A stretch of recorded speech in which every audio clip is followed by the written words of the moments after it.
Mga kapuso, 33 tulog na lang.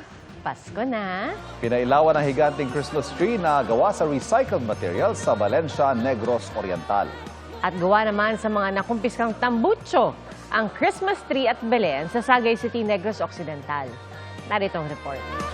5, 4, 3, 2, 1. Ready na sa Pasko ang Valencia, Negros Oriental.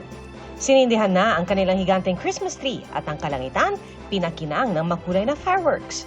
Ang Christmas tree na may taas na 35 talampakan gawa sa recycled materials. Ang mga pailaw ay may disenyong music icons. Ayon sa Municipal Tourism Office, paraan nila ito para pagaanin ang loob ng mga residente sa gitna ng may issue sa katiwalian at mga naganap na kalamidad.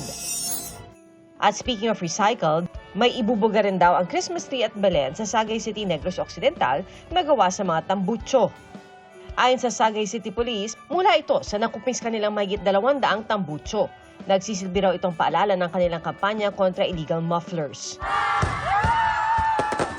Nagliwanag ang mga disenyong bituin na buksan ng higanteng Christmas tree ng San Jose City, Nueva Ecija.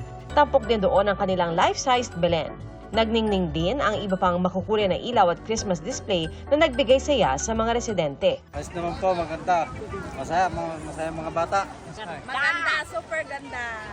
May libreng palabas din para sa mga bata at night market para sa food trip.